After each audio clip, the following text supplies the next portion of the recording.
بنی آقا کی رفیقہ،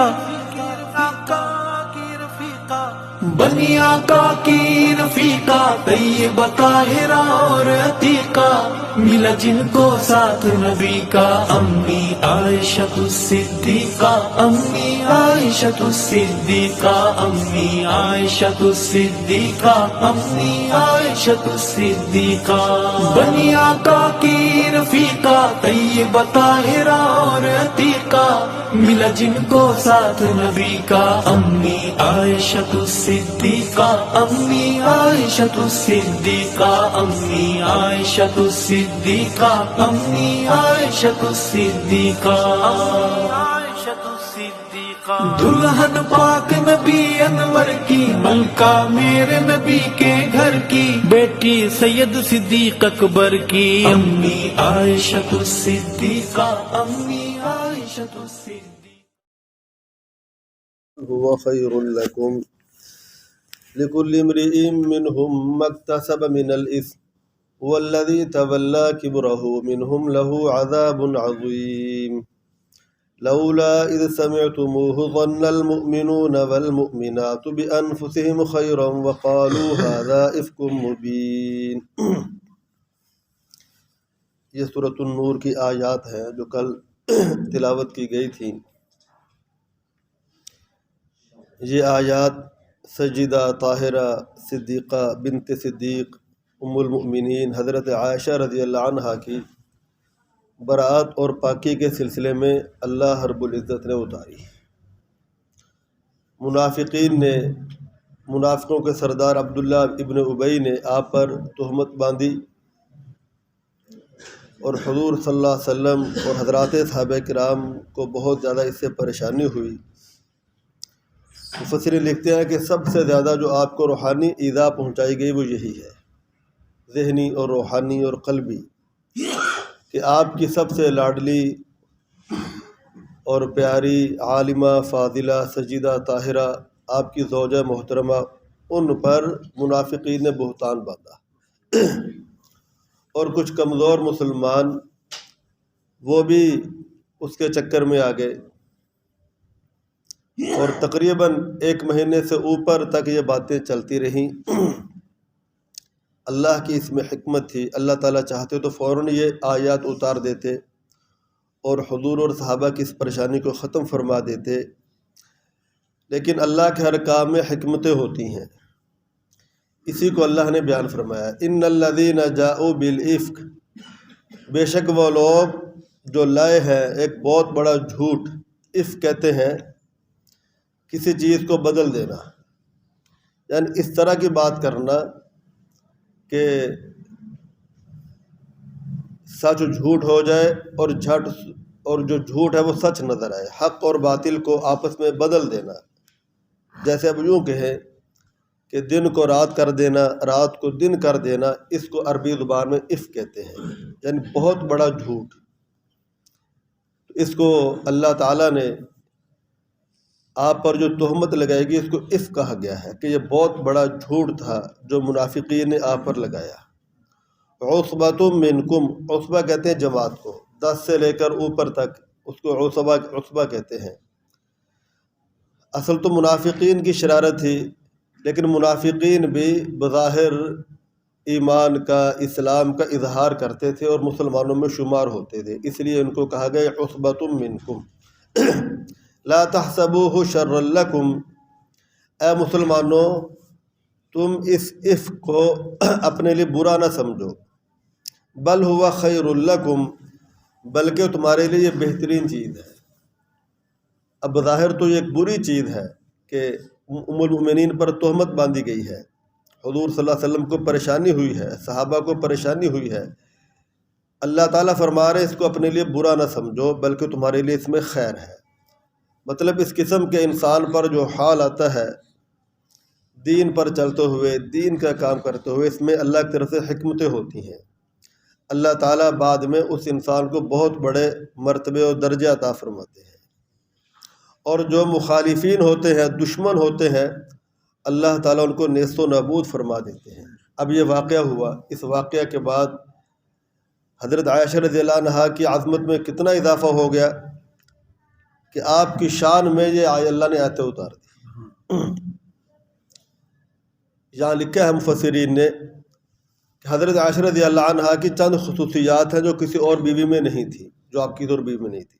وہ خود کبھی کبھی ان کو بیان کیا کرتی تھی تحدیث بالنعمہ کے طور پر کہ اللہ نے مجھے نعمتیں عطا فرمائی، یہ خصوصیات اور یہ فضائل اللہ نے مجھے نصیب فرمائے۔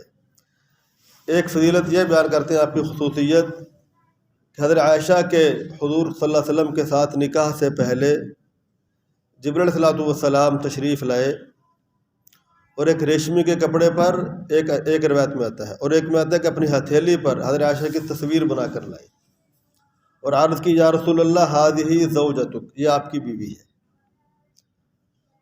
اللہ رب العزت نے آسمانوں سے یہ فیصلہ کیا کہ حضرت عائشہ حضور صلی اللہ علیہ وسلم کی بیوی ہے۔ یہ کتنا بڑا مضبوط رشتہ قائم ہوا، اللہ نے اس رشتے کو قائم کیا۔ اور دوسری آپ کی خصوصیت یہ لکھتے ہیں مفسرین، حضرت عائشہ رضی اللہ عنہا واحد وہ آپ کی بیوی ہے جو کموارے پن کی شکل میں آپ کے نکاح میں آئی، باقرہ۔ بقیہ تمام ازواج مطہرات سیبہ تھیں، مطلقہ تھیں یا بیوہ تھیں۔ واحد عائشہ ہے رضی اللہ عنہا جو کموارے پن میں حضور صلی اللہ علیہ وسلم کے نکاح میں آئی۔ اور پھر یہ بھی آپ کی خصوصیت ہے کہ حضور صلی اللہ علیہ وسلم کا وصال آپ کی گود میں ہوا، آپ پر جو آخری وقت آیا تھا اور آپ کی روح نے پرواز کی، آپ نے پردہ فرمایا دنیا سے، اس وقت آپ کا سر حضرت عائشہ کی گود میں تھا۔ اور یہ بھی خصوصیت آپ کی لکھی ہے کہ حضور صلی اللہ علیہ وسلم کا مدفن حضرت عائشہ کا گھر بنا، یہ حضرت عائشہ کا گھر ہے، حجرہ ہے جہاں آپ اب دفن ہیں، یہ آپ کا کمرہ تھا حضرت عائشہ رضی اللہ عنہا کا۔ اور اسی طرح یہ بھی آپ کی خصوصیت ہے کہ حضور پر وحی اس حال میں بھی آ جاتی تھی جب آپ حضرت عائشہ کے ساتھ لحاف کے اندر ہوتے تھے، اور کسی کے بستر پر، کسی اور بیوی کے بستر پر حضور اور وحی آئے، ایسا نہیں ہوتا تھا۔ حضرت عائشہ کے بستر پر آپ ہوتے تھے تو آپ پر اللہ وحی اتار دیتے تھے، یہ بھی آپ کی خصوصیت ہے۔ اور اسی طرح یہ بھی آپ کی خصوصیت ہے کہ اللہ نے آپ کی برات میں قرآن پاک کی آیات اتاری، اللہ نے آپ کی برات میں قرآن پاک کی آیات اتاری۔ اور اسی طرح یہ بھی آپ کی خصوصیت ہے کہ آپ خلیفۃ الرسول کی بیٹی ہیں۔ اللہ نے جس صحابی کو اپنا خلیفہ کہا وہ ایک ہیں، وہ صدیق اکبر ہیں، جن کو حضور صلی اللہ علیہ وسلم نے اپنا خلیفہ کہہ کر کہا کہ میرا یہ خلیفہ ہے، میرا نائب ہے۔ اپنی زندگی ہی میں اپنے مصلی پر کھڑا کیا حضرت صدیق اکبر کو۔ 17 نمازیں آپ نے حضور کی زندگی میں پڑھائی ہیں، اور آپ صلی اللہ علیہ وسلم نے بھی آپ کے پیچھے نماز پڑھی ہے، تو ان کی بیٹی ہیں حضرت عائشہ صدیقہ رضی اللہ تعالی عنہ۔ اور اسی طرح حضور صلی اللہ علیہ وسلم کے دہان مبارک میں، منہ میں جو سب سے آخری چیز گئی ہے وہ حضرت عائشہ کا لعاب مبارک تھا۔ جب آپ پر آخری وقت شروع تھا تو فضل ابن عباس حضور کے پاس آئے، اور ان کے پاس مسواک تھی ان کے ہاتھ میں، تو آپ نے اشارہ کیا، آپ سمجھ گئے کہ آپ مسواک مانگ رہے ہیں۔ مسواک تو آپ بہت زیادہ اہتمام مسواک کا کرتے تھے، تو مسواک لے کر فضل ابن عباس سے حضور صلی اللہ علیہ وسلم کو عطا فرمائی۔ آپ نے اس کو منہ میں ڈالا تو آپ سے چبائی نہیں گئی، سخت تھی اور آپ کمزور ہو گئے تھے۔ پھر سے آپ نے اس کو لیا، حضرت عائشہ نے اس کو اپنے منہ سے چبایا، اور چبا کر پھر حضور صلی اللہ علیہ وسلم کو عطا فرمائی۔ آپ نے اسی چبائی ہوئی حضرت عائشہ کے مسواک کو اپنے دانتوں پر ملا۔ یہ بھی آپ کی خصوصیت ہے، اللہ نے یہ آپ کو درجہ عطا فرمائے۔ لِكُلِّ امْرِئٍ مِّنْهُمْ مَا اكْتَسَبَ مِنَ الْإِثْمِ، ہر آدمی کے لیے ان میں سے وہی گناہ ہے جو اس نے کمایا۔ ہر انسان جو گناہ کرتا ہے وہ اس کی کمائی ہوتی ہے، اور کمائی کا بدلہ ہر انسان کو ملے گا۔ اچھی کمائی کرے گا تو اچھا بدلہ ہوگا، اور گناہ کمائے گا تو اس کا بدلہ بھی برا ہوگا۔ وَالَّذِي تَوَلَّى كِبْرَهُ مِنْهُمْ لَهُ عَذَابٌ عَظِيمٌ، اور وہ شخص جس نے اس میں سب سے زیادہ حصہ لیا ان میں سے اس کے لیے بڑا عذاب ہے۔ کبر کہتے ہیں بڑے حصے کو، یعنی جو اس قصہ افک کا، بہتان کا بانی تھا عبداللہ ابن ابی، اس کے لیے عذاب عظیم ہے، بڑا عذاب ہے۔ لولا اذ سمعتموہ ظن المؤمنون، اب آگے ایمان، یہ تو تھا منافقین کے بارے میں آیات، اب آگے ایمان والے مردوں کو، ایمان والی عورتوں کو درس دیا جا رہا ہے۔ جب اس قسم کی بات کسی کے کان میں پڑے تو کیا کرنا چاہیے؟ اس کا ہمیں سبق دیا جا رہا ہے۔ فرمایا کہ لولا، جب تم لوگوں نے اس بات کو سنا تھا تو جو ایمان والے مرد اور ایمان والی عورتیں تھے انہوں نے اپنے بارے میں خیر کا گمان کیوں نہیں کیا؟ اب اپنے بارے میں کہا مطلب دوسرے کے بارے میں جو تم سوچو گے وہ تمہارے بارے میں ہوگا، اس لیے کہ سارے مسلمان ایک جسم کی طرح ہیں، سارے مسلمان ایک جسم کی طرح۔ قرآن پاک میں اور احادیث میں بہت ساری جگہ دوسروں کو بچانے کے لیے کہ دوسروں کے بارے میں یہ نہ کرو یہ نہ کرو، وہاں لفظ انفس اور نفس کا استعمال کیا ہے۔ مطلب اس کا یہ ہے کہ سارے مسلمان ایک جان کی طرح ہے۔ اگر تم کسی مسلمان کو تکلیف پہنچاؤ گے، کسی پر بہتان لگاؤ گے، تو گویا کہ تم نے اپنے کو تکلیف پہنچائی ہے اور اپنے اوپر بہتان لگایا ہے۔ تو یہ فرمایا کہ جب تم نے یہ بات سنی تھی، ایمان والوں کو اللہ کہہ رہے ہیں، تو تم نے یہ اچھا گمان تم نے کیوں نہیں کیا؟ وَقَالُوا هَذَا إِفْكٌ مُبِينٌ، اور تم یہ کہتے فوراً یہ بہت بڑا جھوٹ ہے، یہ بہت بڑا جھوٹ ہے۔ بات صحابہ نے کہا بھی، جب حضور صلی اللہ علیہ وسلم بہت پریشان ہوئے، ممبر پر آپ تشریف لائے، تو آپ نے صحابہ سے پوچھا بھی یہ مدینہ منورہ میں بات چل رہی ہے میری بیوی کے بارے میں، تمہاری کیا رائے اس کے بارے میں؟ سب سے پہلے آپ نے اپنے گھر کے لوگوں سے پوچھا، آپ کے گھر میں تھے اسامہ بن زید اور حضرت علی رضی اللہ عنہ۔ اسامہ بن زید نے کہا یا رسول اللہ بالکل جھوٹ ہے، یہ آپ کی بیوی بالکل اس سے پاک ہے، یہ ہو ہی نہیں سکتا ہے۔ اور اگر آپ کو زیادہ مسئلہ ہے تو آپ حضرت علی سے پوچھ لیں۔ حضرت علی نے عرض کی یا رسول اللہ بالکل آپ کی بیوی پاک ہے، ہماری اماں، اگر آپ کو تسلی نہیں ہو رہی تو آپ حضرت بریرہ سے پوچھ لیں۔ بریرہ آپ کی باندی تھی، حضرت عائشہ کی کنیز تھی۔ حضرت بریرہ سے پوچھا حضور نے، انہوں نے عرض کی یا رسول اللہ اور تو کوئی بات نہیں دیکھی ہم نے عائشہ میں، صرف اتنی بات ہے جب یہ آٹا گوندھ لیتی ہیں تو آٹا گوندھ کر وہ بھول جاتی ہیں، وہیں چھوڑ دیتی جہاں گوندا ہوتا ہے، بکری آ کر کھا جاتی ہے، بس یہی بات دیکھی ہم نے، تو اور تو کوئی ایسی بات نہیں ہے۔ حضرت عمر سے پوچھا، آپ تو پھر بڑے جلالی صحابی تھے، تو آپ نے عرض کی یا رسول اللہ آپ ہمیں ذرا یہ بتائیں کہ عائشہ کا جو آپ سے نکاح ہوا ہے آپ کی مرضی سے ہوا یا اللہ کی مرضی سے ہوا؟ آپ نے اپنی خوشی سے کیا؟ آپ نے اپنے گھر کے لوگوں سے پوچھا، آپ کے گھر میں تھے اسامہ بن زید اور حضرت علی رضی اللہ عنہ۔ اسامہ بن زید نے کہا یا رسول اللہ بالکل جھوٹ ہے، یہ آپ کی بیوی بالکل اس سے پاک ہے، یہ ہو ہی نہیں سکتا ہے۔ اور اگر آپ کو زیادہ مسئلہ ہے تو آپ حضرت علی سے پوچھ لیں۔ حضرت علی نے عرض کی یا رسول اللہ بالکل آپ کی بیوی پاک ہے، ہماری اماں، اگر آپ کو تسلی نہیں ہو رہی تو آپ حضرت بریرہ سے پوچھ لیں۔ بریرہ آپ کی باندی تھی، حضرت عائشہ کی کنیز تھی۔ حضرت بریرہ سے پوچھا حضور نے، انہوں نے عرض کی یا رسول اللہ اور تو کوئی بات نہیں دیکھی ہم نے عائشہ میں، صرف اتنی بات ہے جب یہ آٹا گوندھ لیتی ہیں تو آٹا گوندھ کر وہ بھول جاتی ہیں، وہیں چھوڑ دیتی جہاں گوندا ہوتا ہے، بکری آ کر کھا جاتی ہے، بس یہی بات دیکھی ہم نے، تو اور تو کوئی ایسی بات نہیں ہے۔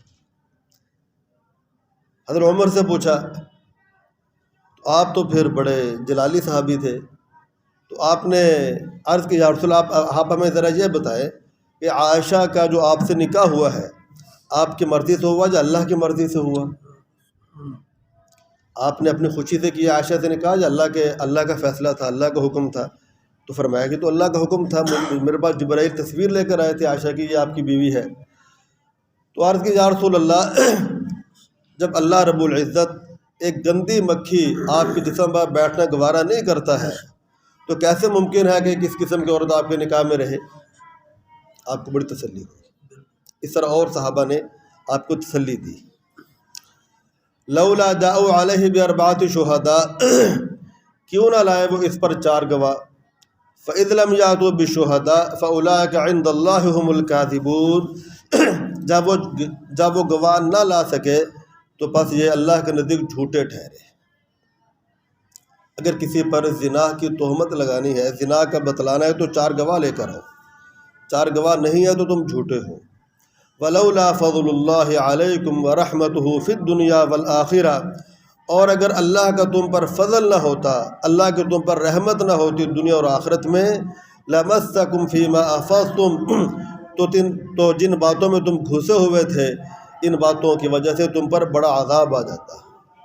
یہ تو اللہ فضل اور رحم والا ہے کہ اللہ مہلت دیتا ہے بندوں کو، ورنہ تم نے اتنا بہت غلط کام کیا تھا کہ حضور کی بیوی پر تم نے بہتان باندھا۔ اب یہ دیکھیں حضور صلی اللہ علیہ وسلم کی بیوی کی پاکیاں بیان ہو رہی ہیں اور آپ کے دشمنوں کو تنبیہ کی جا رہی ہے۔ اِذ تَلَقَّوْنَهُ بِأَلْسِنَتِكُمْ وَتَقُولُونَ بِأَفْوَاهِكُمْ مَا لَيْسَ لَكُمْ بِهِ عِلْمٌ، جب تم اس بات کو اپنی زبانوں سے لے رہے تھے، ہر بندہ اس بات کو کر رہا تھا، اور تم کہہ رہے تھے اپنے منہوں کے ساتھ وہ بات جس کی تمہارے پاس کوئی دلیل نہیں تھی۔ وَتَحْسَبُونَهُ هَيِّنًا، اور تم تو اس کو بڑا ہلکا سمجھتے تھے۔ وَهُوَ عِندَ اللَّهِ عَظِيمٌ، اور یہ بات اللہ کے نزدیک بڑی بات تھی، بہت بڑی بری بات تھی، یہ کوئی ہلکی بات نہیں تھی کہ تم نے حضور صلی اللہ علیہ وسلم کی بیوی پر اس قسم کی باتیں شروع کر دی۔ وَلَوْلَا إِذْ سَمِعْتُمُوهُ قُلْتُم مَّا يَكُونُ، اور ایسا کیوں نہیں ہوا جب تم نے اس بات کو سنا تو تم یہ کہتے ما یکون لنا ان نتکلم بہذا، ہمارے لیے یہ جرت نہیں ہے، ہمارے لیے یہ مجال نہیں ہے کہ ہم اس میں کوئی بات کریں۔ سبحانک ھذا بہتان عظیم، تم لوگ یہ کہتے کہ یہ پاک ہے، حضرت عائشہ رضی اللہ عنہا پاک ہیں، ھذا بہتان عظیم، یہ بہت بڑا بہتان ہے۔ حضرت عائشہ کی پاکی، اللہ کہہ رہے ہیں سبحانک ھذا بہتان عظیم، میرے محبوب کی محبوبہ پیاری بیوی وہ پاک ہے۔ ھذا بہتان عظیم، منافقین جو بات کر رہے ہیں یہ بہتان عظیم ہے۔ اب آگے اللہ تعالیٰ نصیحت کر رہے ہیں، یعظکم اللہ ان تعودوا لمثلہ، اللہ تم کو نصیحت کرتا ہے کہ تم دوبارہ کبھی بھی اس قسم کی بات نہ کرنا، ان کنتم مؤمنین، اگر تم پکے ایمان والے ہو۔ جب اس قسم کا واقعہ پیش آ جائے تو کبھی بھی دوبارہ اس قسم کی حرکت نہ کرنا۔ وَيُبَيِّنُ اللَّهُ لَكُمُ الْآيَاتِ، اللہ تمہارے لیے اپنے احکامات کو کھول کھول کر بیان کرتا ہے۔ واللہ علیم حکیم، اور اللہ تعالیٰ بہت علم رکھنے والے ہیں، بڑی حکمت کے مالک ہیں۔ ان الذین یحبون ان تشیع الفاحشۃ فی الذین آمنوا، اب آگے ہمارے معاشرے کی بہت بڑی ایک برائی ہے کہ فاحشہ کو پھیلانا، یعنی گندی باتوں کو پھیلانا۔ گندی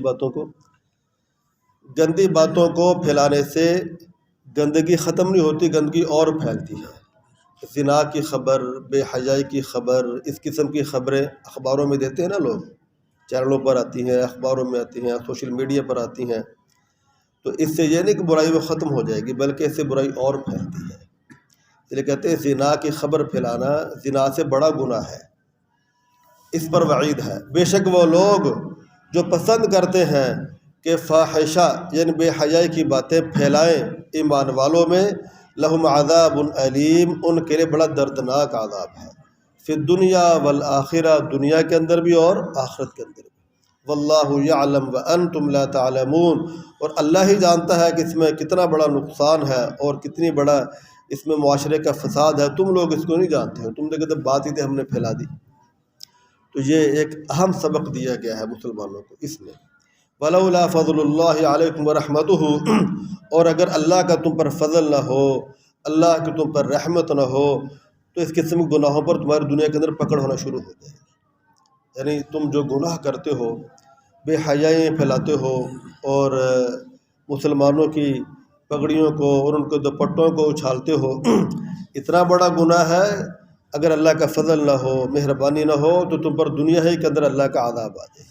فَأَنَّ اللَّهَ رَءُوفٌ رَحِيمٌ، اور اصل بات یہ ہے، یقین رکھو کہ اللہ پاک بڑے مہربان ہیں، اور رؤوف کا معنی بہت نرم ہے، شفقت کرنے والے ہیں، رحیم کا معنی رحم کرنے والے ہیں۔ تو اللہ کی رأفت اور رحمت کی وجہ سے تم بچ رہے ہو، ورنہ دنیا کے اندر معاشرے کے اندر بے حیائی کی باتیں پھیلانا یہ اتنا بڑا جرم ہے کہ فوراً تم پر اللہ کی پکڑ آ جائے۔ تو یہ ہمیں سبق دیا گیا ہے، اگر کسی کے کان میں کسی کس قسم کی بات آ جاتی ہے، محلے میں، معاشرے میں، گھروں میں، تو اب وہ کیا کرنا چاہیے؟ اصلاح کا کیا طریقہ ہے جو قرآن نے بتلایا کہ اس بات کو وہیں چھپا دو، اس بات کو وہیں دبا دو، اس کو آگے پھیلاؤ نہیں، اس قسم کی باتوں۔ یہ کوئی خیر خواہی نہیں ہے کہ کسی کی گندگی کو حکام تک جو لوگ اس کا مداوع کر سکتے ہیں ان تک پہنچائی جائے کہ فلاں آدمی نے یہ غلط کام کیا ہے، فلاں اس قسم کا بندہ ہے۔ اب جو بندہ کچھ کر ہی نہیں سکتا ہے، تبصرے تذکرے اس کی باتیں، اس سے کیا ہوتا ہے، اس سے برائیاں اور پھیلتی ہیں۔ ہمارے اخباروں میں، ہمارے ٹی وی چینلوں میں ایک بہت بڑا ایک موضوع بنا ہوا ہے کہ اس قسم کی باتیں تلاش کرتے ہیں، پیچھے پڑے رہتے ہیں، اس قسم بات ہاتھ لگ جائے اس کو اخباروں میں اور چیز، تو یہ اس پر یہ آیت بتلاتی ہے یہ بہت بڑا گناہ ہے۔ فاحشہ کو پھیلانا، اس پر دردناک عذاب آتا ہے دنیا اور آخرت کے اندر بھی، اور یہ بہت بڑا ایک جرم ہے۔ ان آیات میں اللہ تعالیٰ نے ہمیں اخلاق کے متعلق یہ سبق دے دیا ہے